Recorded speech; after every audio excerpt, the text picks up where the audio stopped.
Let's bike crime की कहानी। ना उसने छोटे कपड़े पहने थे, ना वो अपने बॉयफ्रेंड के साथ मस्ती कर रही थी और ना ही आधी रात को वो अकेली घूम रही थी। कि रात के 12:30 बजे तक क्यों नहीं पता था कि हमारी बेटी कहाँ है। तो क्या उसकी गलती ये थी कि एक लंबी शिफ्ट में काम करने के बाद उसकी थोड़ी सी आंख लग गई और उसने आराम करके दरिंदे को एक मौका दे दिया। बंगाल में हुए ट्रेनी डॉक्टर की निर्दयी हत्या और उससे पहले हुए बलात्कार ने पूरे देश की रूह कपा दी है। चश्मे को कूटा गया जिसके वजह से आंखों से खून निकल गया। लोग इसे निर्भया कांड जैसे हैवानियत से जोड़ कर देख रहे हैं, क्योंकि पीड़ित डॉक्टर की जो हालत बताई गई उसे आप सुन भी नहीं पाएंगे। हालांकि पिछले दिनों अगर आपने खबरों को ध्यान से देखा होगा तो पता चला होगा कि कैसे पुलिस ने अपने तेज दिमाग से ब्लूटूथ के टूटे वायर और सीसीटीवी को देखकर ही हत्यारे का पता लगा लेते हैं, उसे गिरफ्तार भी कर लेते हैं और आरोपी पहले ही पूछताछ में गिड़गिड़ाकर कहने लगता है कि वही गुनहगार है, उसे फांसी दे दिया जाए। सब कुछ बहुत सिंपल लग रहा होगा कि इतने जल्दी आरोपी पकड़ा गया और खुद ही फांसी की सजा भी मांग रहा है। तो सवाल ये है कि अगर सब कुछ सॉल्व हो गया है तो ये केस सीबीआई के हाथ में क्यों सौंप दिया गया? सीबीआई इस केस में अब क्या नया खुलासा करेगी? इससे भी जरूरी एक दो सवाल और है कि जब लाश को देखकर ही कोई भी बता सकता था कि ये मर्डर है, फिर ट्रेनी डॉक्टर के परिवार वाले को क्यों बताया गया कि उनकी बेटी ने आत्महत्या की है?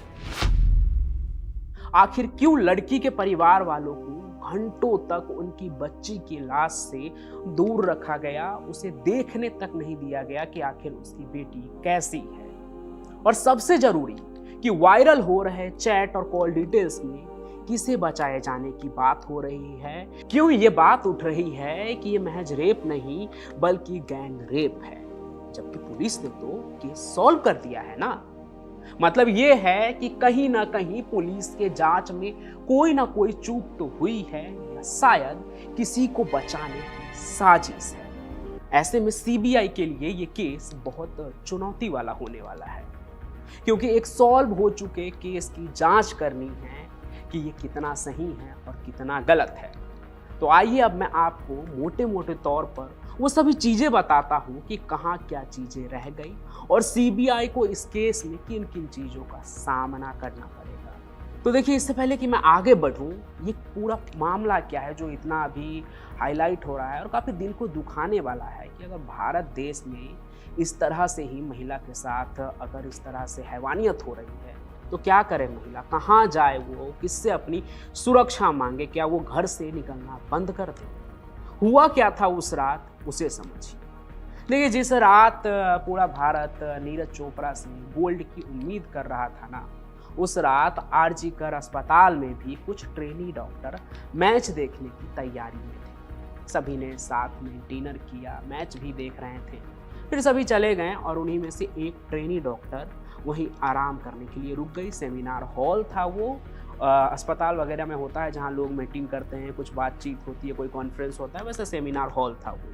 तो वहाँ वो रुककर आराम करने लगी और अब तक के पुलिस इन्वेस्टिगेशन के मुताबिक इसी बीच रात के 3 बजे से लेकर 5 बजे के बीच ये हैवानियत हुई उस डॉक्टर के साथ, ट्रेनी डॉक्टर के साथ, जिसमें बलात्कार करने के दौरान उसे बुरी तरह से घायल कर दिया गया और फिर गला दबाकर उसे मार दिया गया। आगे इस हैवानियत के आरोप में सिविक वॉलंटियर संजय रॉय को गिरफ्तार किया गया, जिसने अपना गुनाह भी कबूल लिया है। लेकिन पोस्टमार्टम रिपोर्ट में कहानी कुछ और ही है, जिससे ये साफ साफ पता लगता है कि किसी को तो बचाने की साजिश हो रही है, कोशिश की जा रही है। हालांकि जब मैं ये कहानी सुना रहा हूं ना आपको, यानी 14 अगस्त 2024, तब तक सीबीआई की टीम कोलकाता पहुंच गई है और कलकत्ता हाईकोर्ट के आदेश के मुताबिक बंगाल पुलिस ने आज सीबीआई को महिला डॉक्टर के रेप मर्डर केस की डायरी भी हैंडओवर कर दी है। अब सीबीआई वापस से नए सिरे से इस पूरे केस की जांच करेगी। लेकिन आपको मैं बता दूं कि अगर शुरुआती जांच में हेर फेर हो जाए ना, या ध्यान न दिया जाए ठीक से जांच पर, तो सीबीआई के हाथ में भी कुछ नहीं होता है। आरुषि तलवार डबल मर्डर केस जो नोएडा में हुआ था, वो इस बात की गवाही भी देती है, जहां पुलिस की लापरवाही के वजह से सीबीआई एक मर्डर केस भी सॉल्व करने के लायक नहीं बचती। बंगाल के इस केस में भी कुछ ऐसे ही आसार देखने को मिल रहे हैं। सबसे पहला और बड़ा चैलेंज इस केस में सीबीआई के लिए रहेगा कि अब अगर वो चाहे भी ना तो दोबारा से पोस्टमार्टम नहीं करवा सकते हैं, क्योंकि ट्रेनी डॉक्टर के शव का अंतिम संस्कार हो चुका है। ऐसे में अब सीबीआई को बंगाल सरकार की पुलिस की ओर से जो पोस्टमार्टम रिपोर्ट दी गई है उसी पर डिपेंड रहना होगा, उसी के आधार पर सारी जांच करनी होगी। लेकिन इसी रिपोर्ट में दो बातें ध्यान देने लायक है जो शायद खुद बंगाल पुलिस चूक गई। पहला ये कि जिस तरह से ब्रूटल चोटें पीड़िता को लगी है, वो किसी एक इंसान का एक ही समय में करना पॉसिबल नहीं लगता है।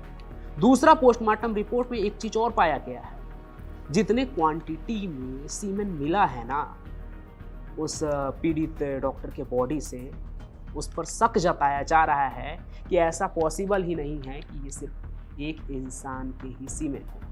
यानी शक ये भी जताया जा रहा है कि ये मामला रेप का नहीं बल्कि गैंग रेप का है। कई और लोग होंगे जिनका अभी तक ना नाम सामने आया है, ना शामिल होने की बात की जा रही है। तो किसे बचाया जा रहा है, इस बात की भी जांच सीबीआई को करनी होगी। अब आगे आते हैं कुछ और पॉइंट पर भी। तो देखिए, आरोप ये भी है कि आरजीकर अस्पताल में ना मरम्मत का काम शुरू कर दिया गया है, उस एरिया में भी जो कि इस क्राइम से जुड़ा हुआ है। खास करके सेमिनार रूम से जुड़े सबूतों के साथ जानबूझकर छेड़छाड़ की जा रही है, ऐसा आरोप है। ऐसा क्यों किया गया है या क्यों किया जा रहा है, इस सवाल का भी जवाब सीबीआई को खोजना होगा।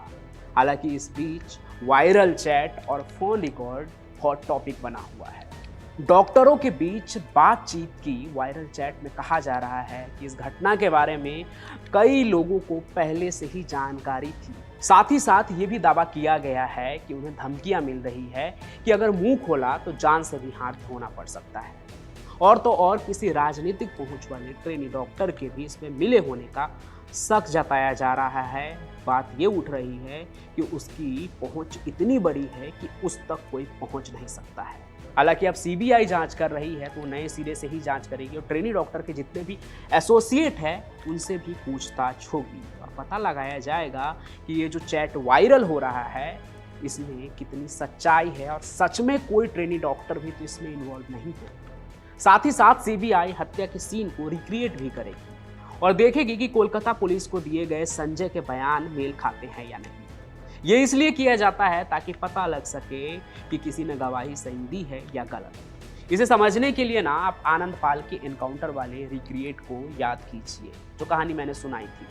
उस केस में पुलिस ने बयान ये दिया था कि वो जब आनंद पाल को पकड़ने गए थे तो वो सीढ़ी से गोली चला रहे थे और आनंद पाल छत से उन पर गोली चला रहा था। लेकिन हुआ था क्या, इस केस में जो सबूत मिले थे उस मुताबिक गोली के जो खोखे थे ना पुलिस के, वो छत से बरामद हुए। यानी कि पुलिस छत पर जाकर गोली चला रही थी, यानी वो झूठ बोल रहे थे और उनका बयान सबूत से मेल नहीं खा रहा था और वो पकड़े गए। तो कुल मिलाकर अब इस केस में भी सीबीआई को पुलिस के जांच को वेरीफाई करना है और अगर इसमें पुलिस की जांच गलत निकली, जिसकी बहुत ज़्यादा चांसेज है, तो फिर सीबीआई को असली गुनहगार तक भी पहुंचना होगा। बाकी इस केस को लेकर देश भर में बात हो रही है और होनी भी चाहिए और हम उम्मीद करते हैं कि असली गुनहगार जो हो उसे कड़ी सी कड़ी सजा मिले। लेकिन साथ ही साथ मैं ये भी सोचने पर मजबूर हूँ कि हमारे देश में ये क्या हो रहा है, कोई इस पर ध्यान क्यों नहीं दे रहा है। हर दूसरे दिन ऐसी खबर क्यों सुनने को मिल रहा है। इस पर हमारी देश की जो सरकार है, पुलिस है, हमारी सोसाइटी जो है वो क्या सोच रहे हैं, और नहीं कुछ सोच रहे हैं तो सोचने की ज़रूरत है, नहीं तो हम किस ओर बढ़ रहे हैं हमें इसका पता नहीं। इसलिए ज़रूरी ये है कि एक बेहतर समाज के लिए हम सभी को सोचना चाहिए कि कैसे हम अपने समाज में बेहतरी ला सकते हैं। इसलिए ऐसे मुद्दों पे बात करना चाहिए, एजुकेट करना चाहिए, ताकि लोग समझें कि क्या सही है क्या गलत है। आज की ये कहानी रूह को कपा देने वाली है। हालांकि हम उम्मीद करते हैं कि सीबीआई इस केस को जल्दी से जल्दी सॉल्व करे और जो असली गुनहगार है ना वो बाहर आए। आप इस विषय पर क्या सोचते हैं वो भी हमें कमेंट करके ज़रूर बताइएगा। साथ ही साथ इस वीडियो को ज़्यादा से ज़्यादा शेयर कीजिए, चैनल को सब्सक्राइब कीजिए। मैं पंचम प्रकाश मिलता रहूँगा आपको, तब तक के लिए धन्यवाद। आप सुन रहे थे let's mike more than radio. Follow कीजिए हमें हमारे सोशल मीडिया प्लेटफॉर्म्स पर। It's time for news. It's time for more than radio. Presenting the first radio news app, Let's Mic. Let's Mic, a news-based app on your phone where you get to watch and listen news, talk shows, interviews, radio show podcasts. On Let's Mic, you get all relevant information of TV, print, radio, podcast, and digital. Let's Mic talks about every segment of life.